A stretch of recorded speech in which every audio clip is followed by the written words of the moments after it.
We're here. Hello. It's us. We're here. It's me What? and you. Yeah. I'm Adam, And I'm Mystic. and welcome to both. Both is good. Both. Both is good. Yeah, Yeah, this this is is our new podcast where we talk over each other because we didn't plan an opening. It's fine. Go ahead. Take it away. Yeah. This is a podcast where we're just two DMs who have pretty different DMing styles, but at the same time, very similar storytelling styles, I think, in a lot of ways. I wouldn't know. And we're going to sit down and we're going to talk about D&D. Mystic doesn't know. I have to DM a game that she could be part of. Mm-hmm. But here we are. Here we are. That's the show. As a disclaimer, we are both just people. We've been playing D&D for a while. We've DM'd a couple of games, but we are not perfect. We're not going to get every rule right. We're not going to know everything, but we're going to talk about what makes our games work and what makes us have fun as DMs at D&D, and talk about the differences between our games and maybe learn something from each other about ways we want to interact or improve our games, or not improve because our games are already both great. There's always room for improvement, Adam. Always room for Awesome. Yeah, super excited. I look forward to reading the comments and hearing what you all have to say. We hope that this is helpful, but yeah, take it or leave it. Same as everything else in the world. Yeah, we're just here to have fun and talk D&D. That being said, what have you done in D&D the last couple of weeks, Mystic? Oh my gosh. Do you have anything on your mind? Any games that you've been part of? Any, I don't know, situations that may have come up? Do you want to talk about the badger thing? Well, the badger thing's one. I was more talking about the other podcast that we happen to be part of. Oh, the Utopia thing. What happened in that week? Yeah, the Utopia thing. Well, my life in D&D has been great the past few weeks. I was able to join a campaign as a player with Adam.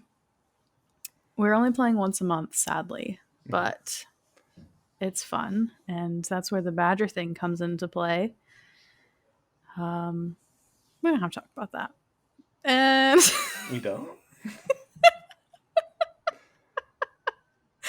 I self-created this character with the mechanic that anytime she uses her blood hunter mutagens, there's a 5% chance she'll turn into a badger. And in our second gameplay, sure enough, I rolled a 99 on my percentile dice, and she turned into a halfling-sized English badger with a bow. And she didn't know what was going on, and neither did anyone else. Yeah. Yeah, it's just a moment of, well, that's... Adam's character wasn't even with her. Yeah, no, my character still doesn't know. Mm-hmm. Yeah, so that was really fun. We had that play session again on Saturday, and then I went to a show out in Portland, and it was like the most picturesque sunset over the bridges. It was pretty beautiful, and I was just like reminiscing about the session. That was great. Some stuff happened in the game I'm not allowed to talk about with you that it's pretty incredible. And Wait, in which game? the Wednesday game. Oh. And that happened last night. It was awesome and intense. And yeah, Utopia is popping off. Yeah. Luckily we'll be able to talk about what's happened in the game, right? Yeah, the of course. Release window behind the scenes of this game. How about you? How was your week in D&D, your past few weeks? It has been good. All of my sessions are currently back now. So I ran my game for the first time in over a month, and that was pretty great. We got through like 7 days of downtime, and that took Oof. like 4 hours. So it was a lot of fun. It's great. My party has been on a quest for the longest time to get us to a specific area, and they have this cryptic prophecy that they've been given that they're trying desperately to fit everything that happens in the game into the prophecy, which is Mm. perfect. Exactly what I want. Yes. But they finally found two pieces of the puzzle which go together to give them a big lore dump if they take the time to decipher it. So now they're deciphering lore. We spent I gave them like the first 6 passages of the lore, and they're like, "Oh, this is bad." And that's like the best reaction to get out of players. It's like, "Oh, this is important. Oh no. What do we do?" Which, that's fun. And then Utopia, of course, I am always in Godfrey's mindset from here on out. This is just the Always? default character I'm thinking of Is when that I'm thinking of healthy? D&D characters. It's not healthy, but it's fun. I don't know. There's so many things that could happen, and there was a big change to Godfrey a couple of sessions ago, and then we Mhm. played through a session with that change, but so little time passed in game during that session. I'm just like I'm just waiting for a moment to as I'm waiting for the action to eventually conclude. Like we're definitely up to this pitch. We're hitting a conclusion to like a story arc. And then I'm ready for that falling action to deal with the fallout of everything that's happened. The And that's just what I've fallout. been thinking. That's a good way to put Yeah. it. Yeah. Especially considering it. And then my Sunday game met, and I got to play my Reborn Barbarian Sweet. Dragonborn, Heck yeah. and that DM gives really sick homebrew benefits, like mechanical benefits, as a response to finishing story arc things. So that started to pop up, which is confusing and interesting and super fun. So Nice. I yeah, love D&D. D&D is pretty great. So, all right, thank you all for joining us. Yeah, that's it. No, just kidding. I'm just kidding.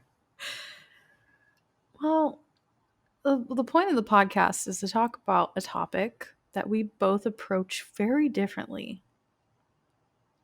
And this episode, we're going to talk about XP versus milestone leveling, which we Yeah, do drastically differently. so different. Drastically differently. So incredibly different. to a point where I almost feel bad because Daniel's in both of our games, Mm-hmm. or I hope he doesn't mind us name dropping. Yeah, sure. Yeah. So he's in both of our games, and he's been in my campaign for about 3 years, and I level up very fast. And both him and my other friend, who's also in that game, who's listening to the podcast, is also like, "Wow, why haven't you leveled up yet?" I'm like, "Okay, like chill, like it's okay, like it's fine. It's just a different way of doing it. I've spoiled them, is what I've done. I've absolutely spoiled them with And XP. I've received some of the repercussions of that in the Wednesday game. Just some feedback. I'm sorry. No, it's fine. But that's where we come Yeah, in, right? So the milestone idea versus the XP yeah. idea. And I know that we've talked about this independently, but you take like the recommendations from the Mhm. DMG from XP leveling and even kind of up that because you add I not only do. combat encounters but social encounters to your XP options, correct? Yes, and I actually do even more than that, Insane. which is yeah. So I started my game going completely by the books with everything in D&D because I needed in my mind to play a game by the books before I could understand where I could homebrew. And before I could understand what things I didn't like and did like, I wanted to get that baseline. And we've been playing my campaign for like 3 years now, bunch of breaks with COVID. But I was doing by the books XP, and we were going so slow. In my eyes, we were going slow. And there are other reasons, which we'll get into in this podcast, why I didn't like it. So now I started rewarding about 2 years later into the game the adjusted XP instead of the actual XP. What does And that that has mean? accelerated the XP even more. Oh, so when we build an encounter for D&D, right? They have all the numbers of CR, and you multiply it by the amount of creatures that are there, and that gives you your like adjusted XP, which tells you how difficult the encounter is. And there's a bunch of guidelines in the DMG for what numbers you should and shouldn't go over based on what level your characters are. So what you're supposed to do is you're supposed to get that adjusted number for the difficulty, but only award the XP before the multiplier to the players. But what I do is I take the XP after the multiplier and I reward all of it. My eyes just glazed over. I'm sorry. It's all good. This is why this is why Math. I'm the mechanics side. Right? Yeah, math. It's essentially I do a lot of math. And Okay. instead of doing the math and then doing the math again, I just do the math once and I'm like, well, this is a difficult encounter. You should get more XP for it. Mm-hmm. Yeah. Because, like, otherwise, if you fight a group of 3 things that are really difficult, you'll oftentimes get less XP than fighting one thing that was really easy to beat. And I didn't like how that felt. Mm. I think that's fair. Yeah. That's absolutely fair. Yeah, that's what I thought. I've seen some arguments online that were like, well, but it's not like what happens if there's a big group and then your party's just really smart and they pick up smaller groups at a time instead of fighting them all at once? Are you then punishing them for not giving them that weird huge XP if they fought them all at once? And I would argue, no, you're not punishing them.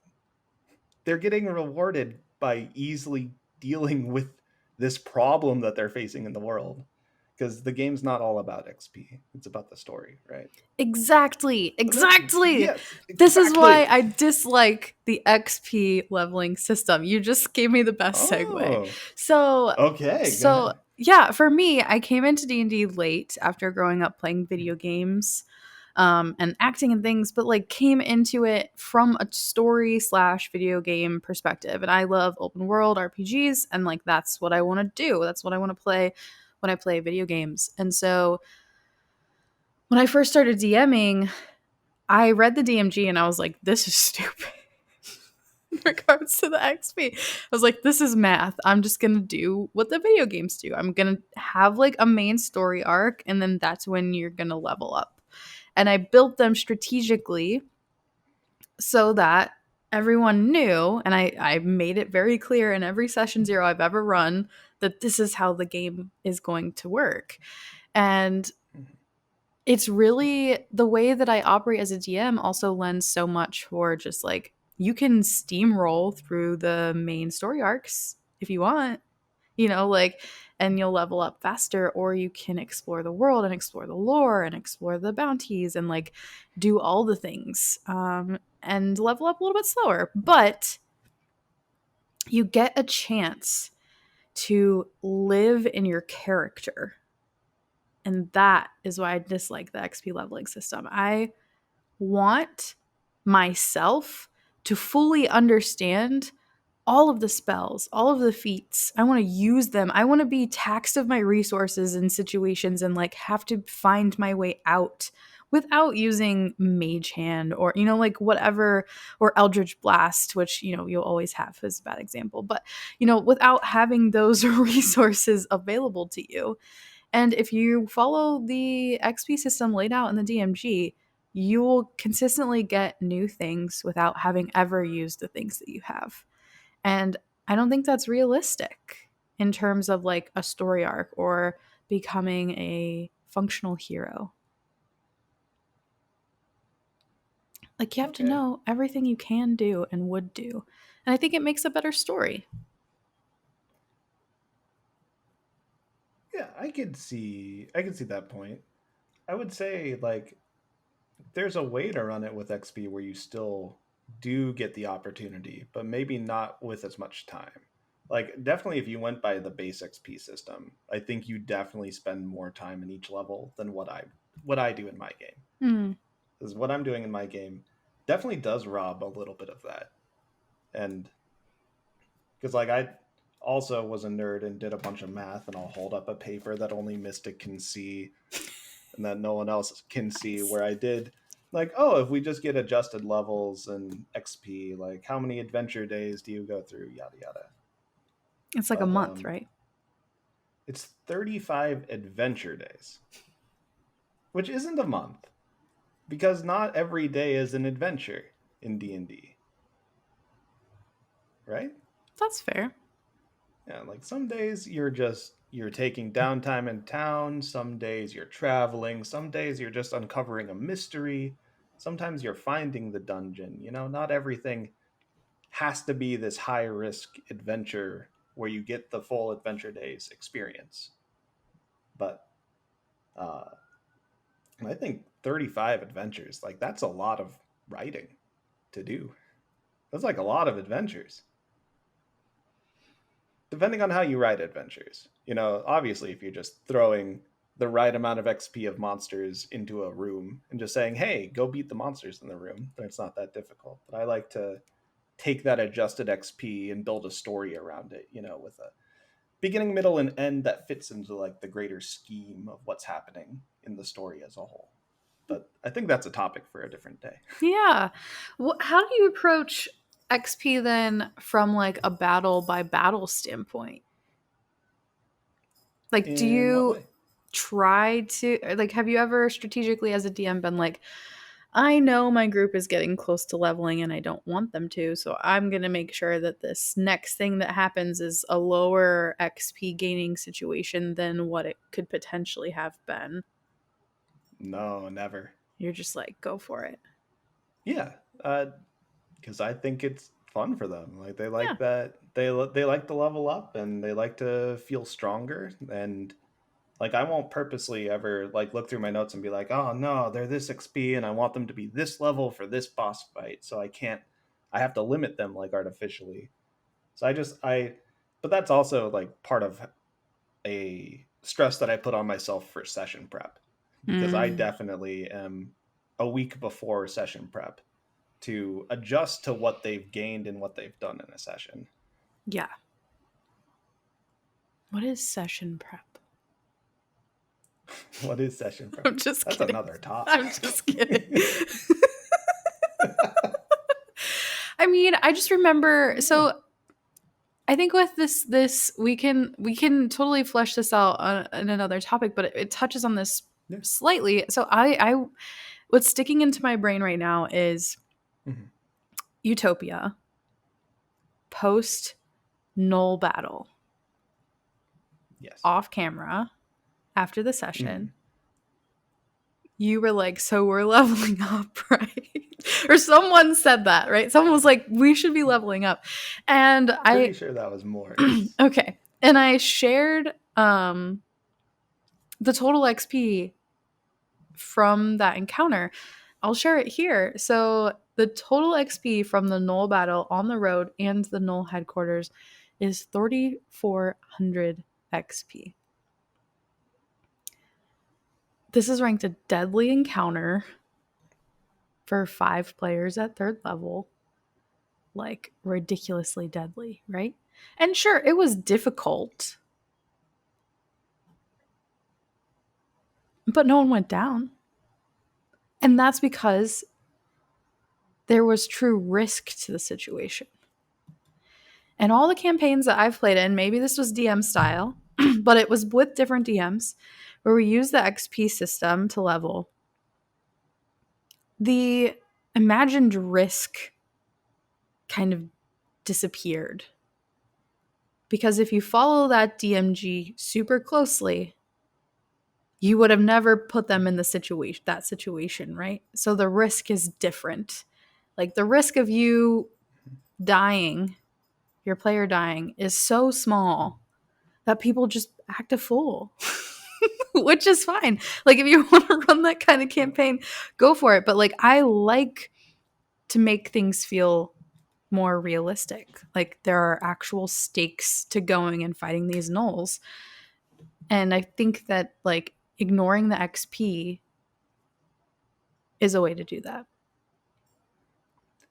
Yeah, I think it's a way to do it more easily. 100%. Because you're right. There's no way I would throw that as a single encounter at a group of players without them feeling like I've been doing something very unfair to them. Right? Did it feel unfair to you though? But it didn't. But did you pull punches at any point during the fight? I did not. Did not at all? The first time I buffed a roll in the entire campaign was that bite from Erebus to Godfrey. All right. Which we also talked about after. Yeah. For sure. Yeah, I mean, I felt like that fight was one bad roll away from us TPKing. Like that, I didn't show it in the session. Like, I knew it in the back of my head, but like we even talked about it a little bit after the fact, where everyone's resources were at the end of that fight and how our healths were at in various points of the fight. So I mean, I had dropped down to like 2 HP. Our barbarian was at like 4 HP. Our paladin in a single hit dropped to like 5 HP. Like, we were all one hit away at various points in that fight. And if any of us had gone down at any point, I think that was just a mess. Like, we would have lost 1 or 2 people. Like 100%. Because there would have been confusion as whether we go and save them, whether we just run away as best as we could, what were the gnolls doing in the situation, etc., etc. Yeah. But I will also say, with XP, I have definitely had sessions where my players have felt very threatened and like they just barely got away with the way that I've using the rules to set up the encounters. Because when you throw multiple deadly encounters in a row at someone, even with short rests in between, that's still like a stressful and frightening situation to go through. We even had one where they did just objectively lose. But through story reasons, I had them, they were able to recollect and have a redemption arc. Yeah. But I will agree. Each individual fight is a lot less threatening in the XP system. Yeah. Because things would have to go really wrong for things to be really bad. Whereas in Milestone, I feel like every encounter you have to be a little more careful about entering, especially in the Utopia podcast. But that's not going to stop me from gallivanting the party and running into them before we're ready anyway. I like the danger. I mean, I know we're getting a little off topic, but I know that Daniel had warned you prior to you joining the Utopia podcast, like about the combat, about the system. Was it exciting for you to try something new after? Had you played in Milestone type campaigns before as a player? I have played in Milestone type campaigns before. My DM who I play with on Sundays initially started in XP and then moved to being Milestone. So I've played in Milestone, and especially our current campaign that he's running. He's running essentially like he has a lot of homebrew rules around like being low HP and being wounded and stuff there. So like if you fall into your beginning health total, like the health total you have at level 1, and you get hit below that number, your character will be wounded. And while they're wounded, they'll have a level of exhaustion, and they won't be able to benefit from a shorter long rest until that wound is healed. Damn. And if you ever drop to 0 HP, even if you're brought back up, you will have 4 levels of exhaustion until you get to a healer and have that wound healed and then have long rests to get rid of the exhaustion. I mean, that's hella But realistic, but whoa. yeah, it's super brutal. And on top of that, the way he's running encounters in this milestone version of the game is we essentially just have one big encounter each adventure day. Hmm. So it's very much like the null fight style encounters where there's a ton of really threatening things. And it's terrifying. And we're always almost one like hit away from catastrophe. And it's fun. It's fun. But, you know? Yeah. It sounds like we're in agreement then that, like, of what I was saying, just based on those two examples, that Milestone does Mhm. lend itself to be a little, have more deadly encounters or more tenuous encounters as opposed to XP, especially if you're matching Yeah. XP to CR rating with your players through the map in the Mhm. way that the DMG describes. Yeah. But you I add say another it. level to that, which we've never talked about the nitty gritty of it. Mhm. Is it in the DMG? The social? I vaguely. Oh, this is part of it. I Mhm. skimmed. I have skimmed the DMG, and then looked up Yeah. very specific answers to questions when I've had them, and otherwise just Yeah. learn through playing with people and like Yeah. doing it and being called out and That's then learning. Like the best on the way to do stream when you all should have it. been getting advantage because you were invincible, but no one told me until like halfway through the combat, and then Yeah. It's I honestly, I had cast greater invisibility and completely forgot that I had been invisible the whole time. I'm so not used to playing a caster, especially one with invisibility, that it Mm, just like yeah. out of my head. But yeah, I mean that was a rule that I looked up like a month ago and was like, oh, I've been playing this wrong. Mm-hmm. I need to remember this now. Yeah. But yeah, sorry, sidetrack. Social The XP. social Yeah, interaction. yeah. Yeah, yeah. So there's oh, I don't know where it is in the book. It's somewhere in the book, and there's no like solid rules around it in a sense. Like there are, but there aren't. Because the DMG, like the catch-all that it is very much, hey, here are the guidelines if you want to use them. Otherwise, you do you, like have a good time. Yeah. But so the way I deal with social encounters to experience is it will only happen in a social encounter where failing that social encounter would have serious ramifications to the party. Hmm. And this might be social encounters that they don't realize are that important until after the fact, sometime later down the road in the game. Interesting. So there's also a nice table somewhere in the book. I apologize for not having the exact number in the DMG, but it's this nice table that's like, hey, what kind of charisma based check do you have to make on an NPC based on how they feel towards the party to convince them to do something? Mm-hmm. And so it's a really nice range of like, hey, if they're unfriendly to you, even if you get a really big charisma, like persuasion check, they're still going to do very little to help you or go out of their way, but they'll still probably help you if you roll high, right? And then someone who's a big friend of the party, if you roll really low, like they're still going to help you because they're a friend to you. They're just maybe not going to risk their life to do that favor for you, Yeah. right?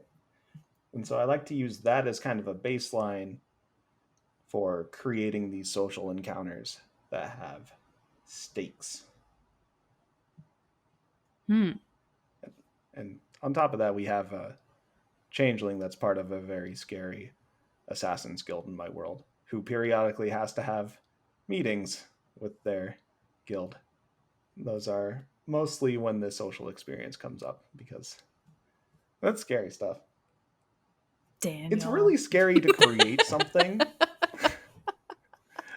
that's like foolproof, right? Have you ever had that come up in your game? You've created something, you're like, this is a scary thing, and no one like there's not a way to beat it in your mind, right? Have you No, ever done that?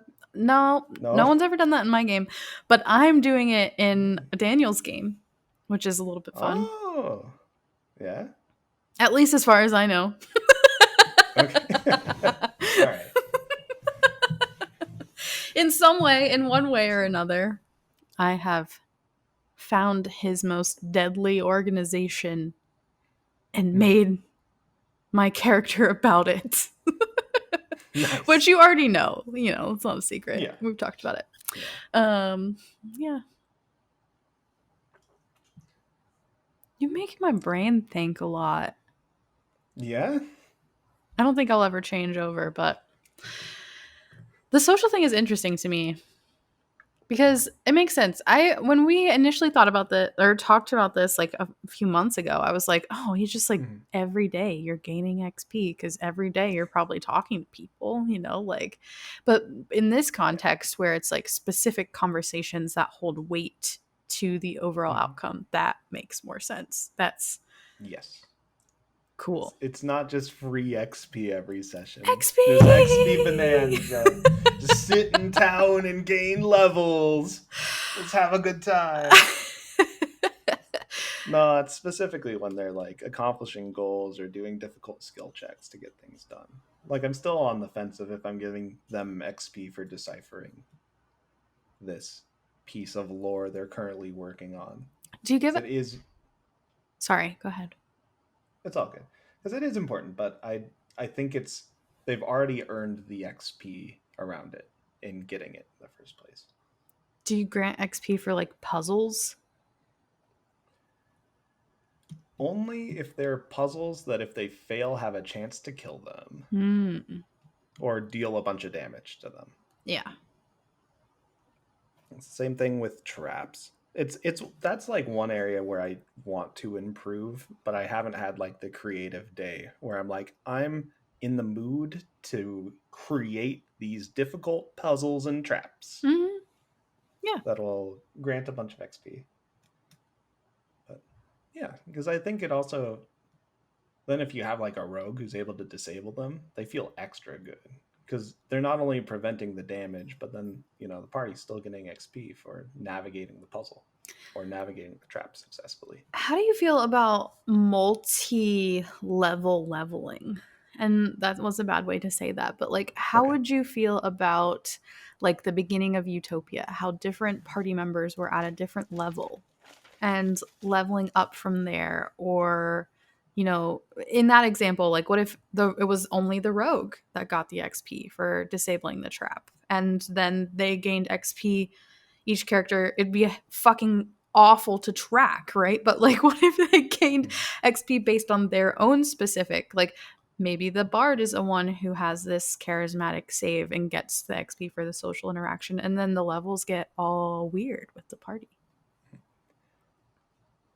This was initially how I wanted my first campaign to be, Mm. because I had initially come into it with that idea, and for a bit that was what was happening because we have one monk player who is just incredibly creative who would go off on their own and do amazing things without the party being Oh there no!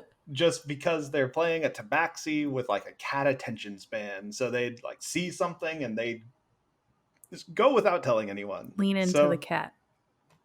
yeah, and so it was a thing where like I would sit there and I didn't want people to feel bad or feel like they had to go do those adventures themselves. So I would sit down at the table and be like, does everyone agree that like this player deserves this extra XP? Like on their own. Like they definitely did this.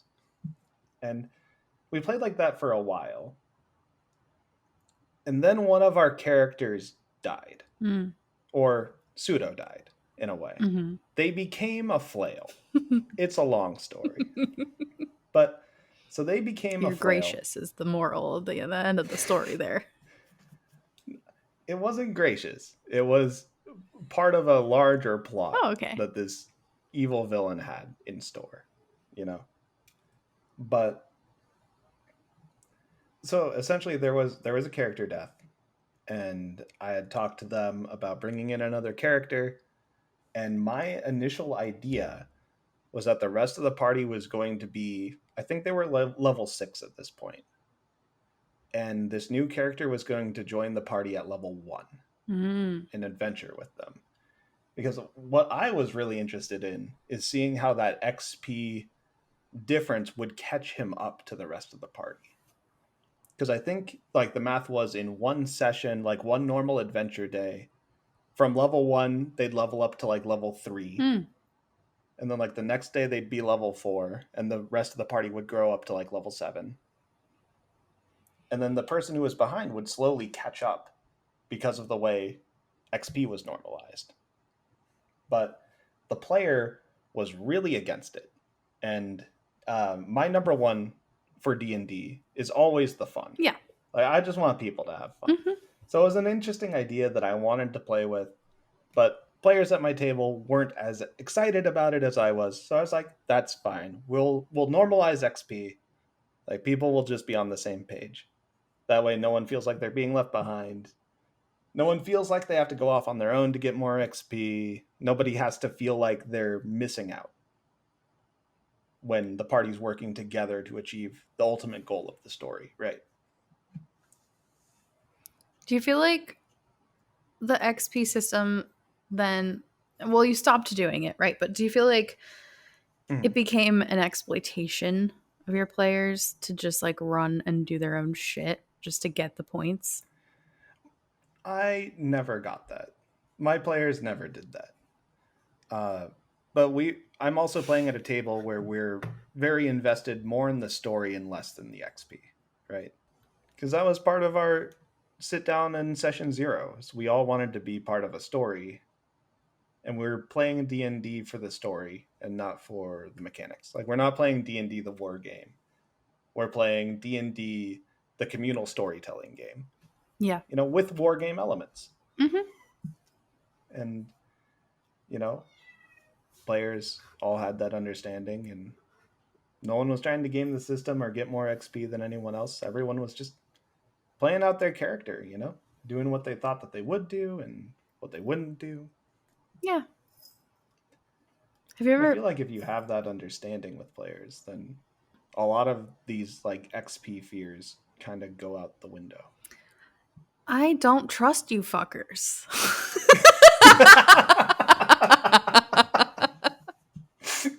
Just kidding. Well, But then. also, no, just kidding. Yeah. The last thing I'll say here is like I think that there is a place for an XP system in something like a West Marches campaign, which was kind of the reason for my question around like varied levels of XP. And I've played in a few different West March campaign style games, just settings.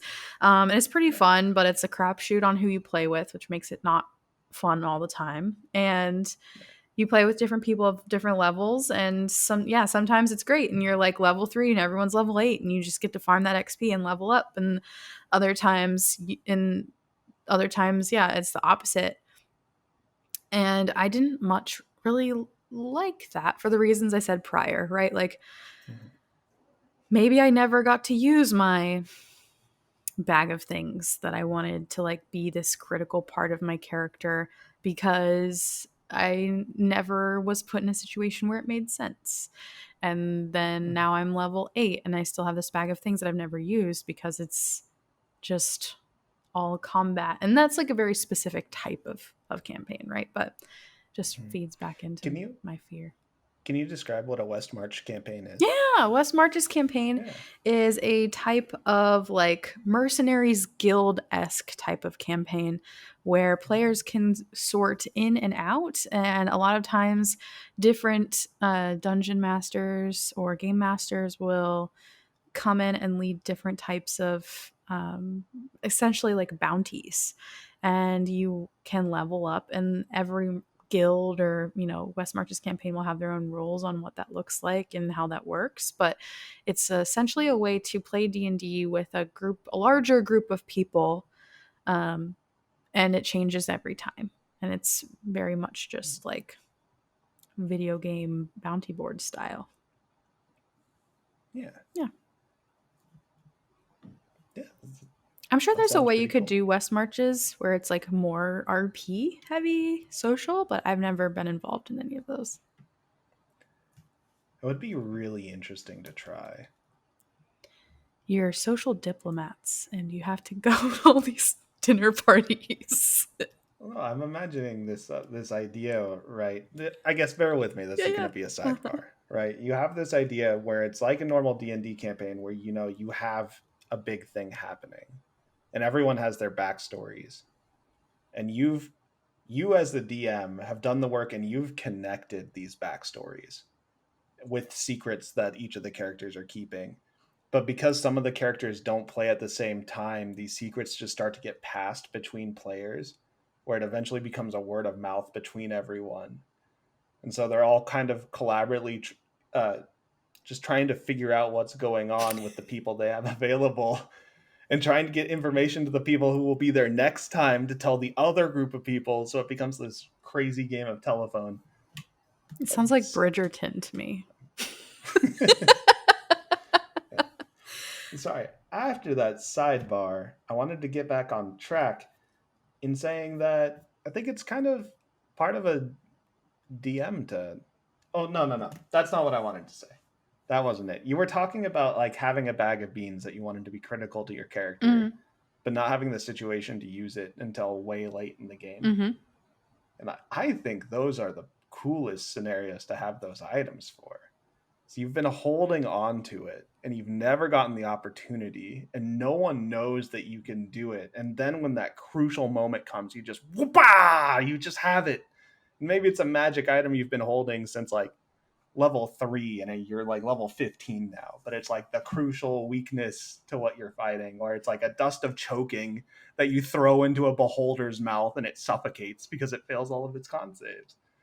I think those are great moments that are super long cons and I live for. But I mean, that sounds epic when you describe it like that. But my like, experience was I played a creation bard who had a brown, I think it was a brown bag of things, and all I wanted her, she was a gnome. All I wanted her to do is pull out animals and ride them around. And it never made sense, Adam. It never made sense. It was like how did that never make I sense? don't know. Maybe it was just me being Well, weird. It's also like okay. I don't. You've met my conjuration wizard, but like imagine playing Mhm. Magdalena and never having a chance to summon her boyfriend, which like In would what never game? Like happen. what? Yeah. What? What are you talking about? Okay. All right. Yes. Yeah. Okay. Mm-hmm. Listeners, can you imagine Adam and I as player characters in a campaign together? It's fun. Welcome to Morgus's world. Oh, great. I've been sitting on so many plots for that game, but I just can't. I can't We're bring myself to the situation to use it yet. we're 3 sessions in. We're like 4 sessions in, Okay. right? Yeah, I got nervous after saying that, and now my hood's up, and I zipped up my hoodie all the way. I'm so It's sorry. okay. Don't be nervous. All right. We've talked about Okay. our reasons for the topic Mhm. of at hand: XP versus SP, XP versus Mhm. milestone. But yeah, let's talk about some blesses and some banes. Blesses and Bane. Blessed, blessed, blessed I Blesses should have been and just making a list this whole banes. time. I should have just had a scrap piece of paper that Yeah, just had Bless and Bane. yeah, And that would have been a much better way of doing this that's okay. than trying to pull it out of my brain. We can start. Let's start with milestones. Blesses for milestone. Blesses for milestone. That sounds intense combat. Intense combat. I like it.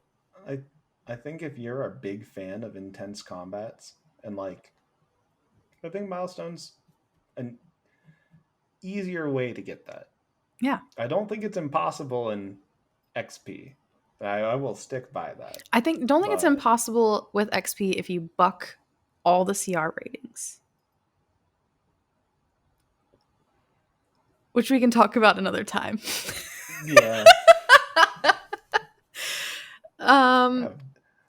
I would say You asked my party about the green dragon fight. I'm gonna tell you. They're gonna tell you. I'll ask. Green dragons. Yeah. I would say another bless for Milestone is. Oh, I lost it. It's gone. It left my Oh brain. no, it'll come back. It might not come back. I'm sorry. Well, I was thinking, combat. I was talking, and then I was like, we never explained what bless and bane means. We didn't, but maybe we never will. And it's up to the listeners to realize what we're doing. Sure. Okay. They don't see the candles. They don't see. I don't know where this joke is going. Okay. Another bless for Milestone. Yep. No math. No math. I mean, some math. Okay. The math that I do is in regards to combat encounters. And I make sure that I'm not going to one-hit kill someone. That's it. It's important.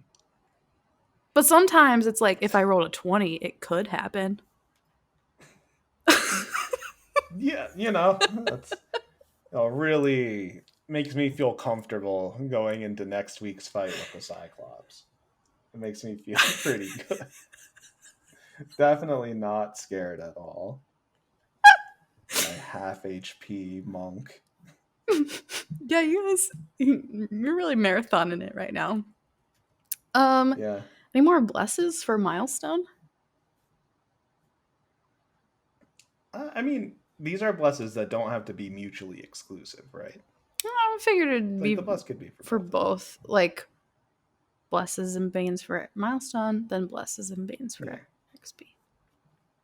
So I think would you agree that it would be another bless that it's easier in a storytelling moment to make sure that the level up occurs at a point which is crucial to the story? Yeah, absolutely. Or it has that kind of emotional attachment to the moment. Especially if you're a purist like you and you're not holding your XP punches to try and make sure things are happening at the right time. It makes it even more magical when it does. That makes me so frustrated, actually. What? Wait, in what way? We gotta talk about. How does this make you frustrated? I don't know. I want the story. Maybe I'm a control freak. Uh-oh. No, I'm just kidding. But maybe. I want the story moments to feel impactful. And leveling up is the best thing that can happen to your players.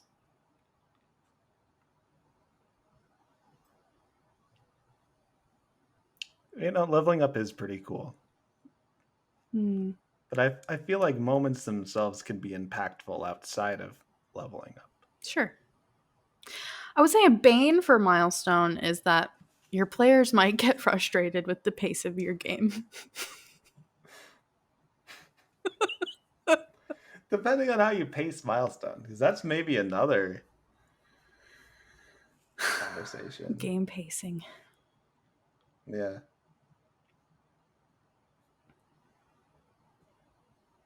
I don't know why I'm writing this down. I don't know either. I'm taking this long pause to write it down so I can visually see it. I'm a visual person, Mystic. That's good. And I have to have this in front of me. Me too. Or else I'm going to be like, what are we doing? That's why I'm not good at math, because I have to literally imagine the numbers in my brain and do the long division I would write on paper in my brain, and I can't do it.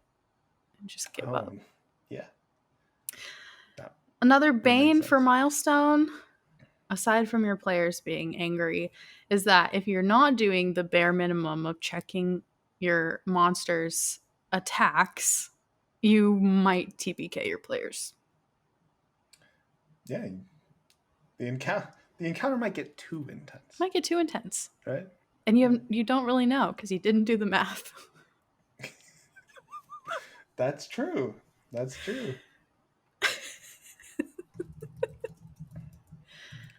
This is a broad generalization, But, like, right?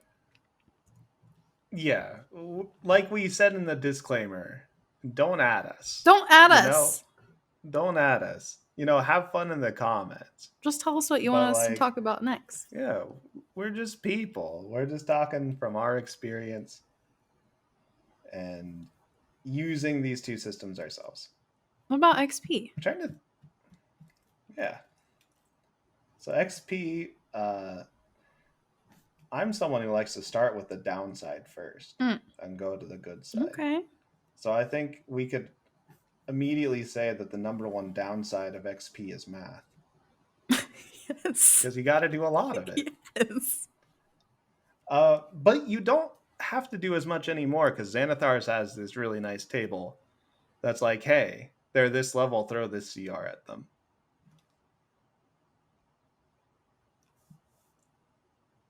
But I guess you still have to do all the math. I was slow blinking. I at also him. just did a thumbs up to the camera as if this was being recorded. It is being and recorded. Everyone, audio-wise, was able to see me thumbs up to the camera. Don't add us. Don't at me. All right. Another bane to XP is, I guess you can control things. Maybe that's like a bless to XP, is you have a lot of more control. You have all the control. But not over your players' decisions. True. Which could make your really well-balanced encounter spiral into something terrifying. Like you would face in a Milestone campaign. And then you panic. Mm-hmm. It's happened at least twice so far. Oh no. They made it through. They were fine. I would say another Turns bane out the of math is XP tested. is that you can't control when your players level. But I think you can if you're paying attention. Yeah. If you're paying more attention than I'm paying to XP, you could absolutely control when your players level. But I guess what you're saying is if you're giving XP for them going off and doing something you didn't expect, then you can't. Mm-hmm. You are exactly right. You can't control. Mm-hmm.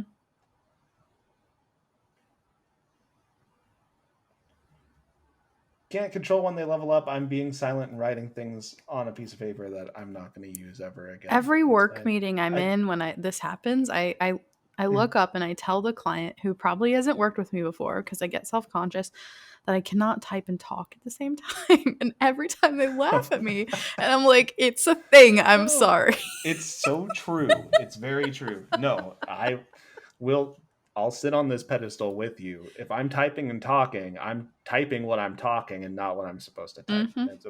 Or I'm talking what I'm typing. Yep, exactly. Either way, it's a terrible jumble. So we have more banes for blesses bless on the XPs here.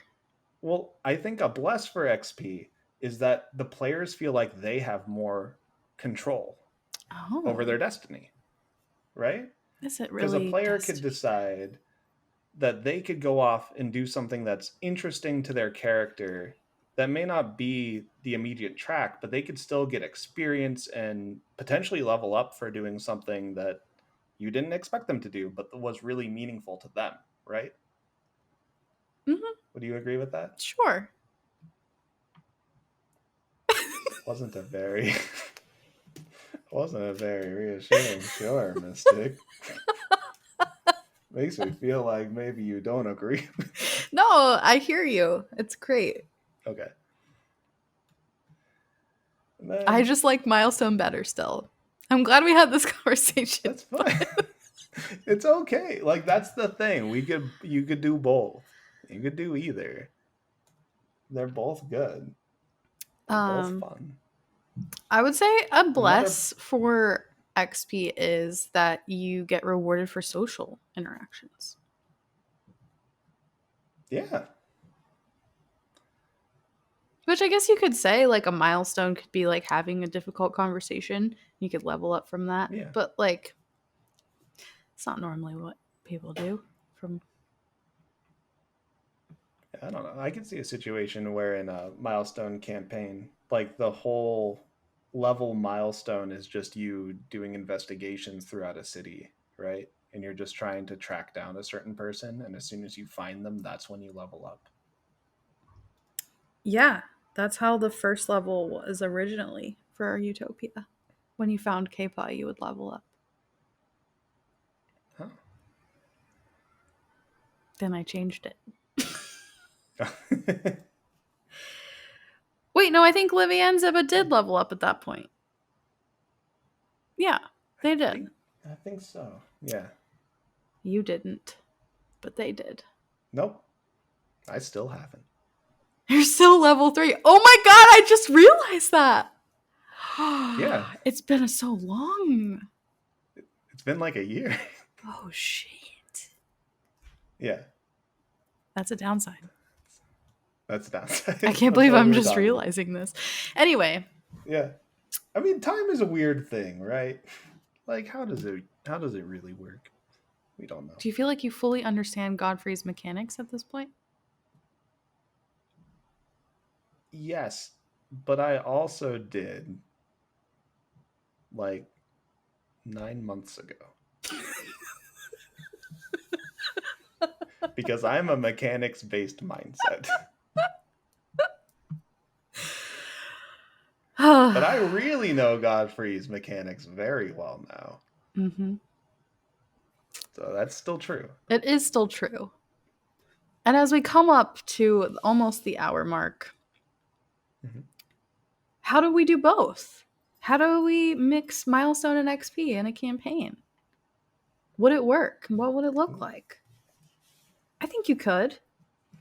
I think you definitely could. It's actually how I'm thinking of trying to emulate my next campaign that I do. Can I be a player? In a way. It would be kind of hard to do, but I'd essentially have this idea where I can more pre-plan kind of what an arc is going to look like and just contain an amount of encounters at a difficulty that would get you to a level up point, but just not award the experience per combat, but just at the end. So it's more of a story beat while still having the same difficulty as the XP curve. Yeah. I was going to say that you could create I guess this is not a way to combine them, but like, what if you had an alternate option for what XP could be used for? So in Utopia in Rick Monish, not a lot of people know this. No one has used it. But the players are technically gaining XP from our encounters to be used in a mechanical way that actually comes from Lumbear, who played Anchor early on in the podcast from the campaign I played in with him. And his awesome way of doing this, where you can spend your XP on gaining proficiency in other skills if you're trained by someone who is already proficient in those skills. And there hasn't been downtime. Well, I guess there was downtime when you traveled from Florencia to Wimston, but like no one's done this yet. And we'll see if anyone ever does. But that would be a way of like tracking XP and then also using Milestone for the actual leveling. Yeah, and I really like that idea. I think that's a cool way of using XP in that system. I think, yeah. Yeah. It's cool. I didn't realize that traveling on the road was downtime. I mean, you had like time around the campfire, right? Like you could have, like after dinner, trained with Ziba on stealth for 2 hours. You know, like that's how it works. Yeah, that's cool.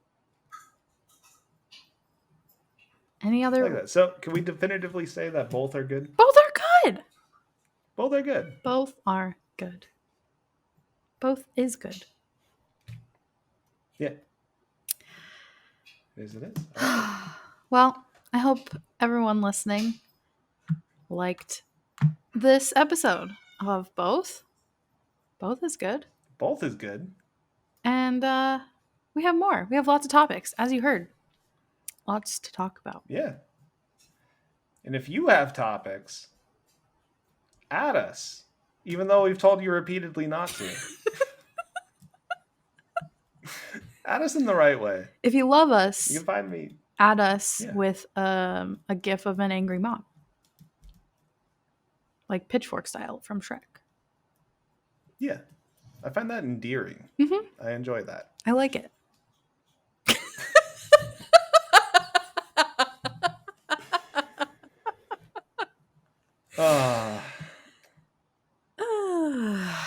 Well, thank you, Mystic, for sitting down and having this conversation. Yeah, I'll see you in like a week. Sooner, probably. Yeah. Bye. Goodbye. Goodbye. Goodbye.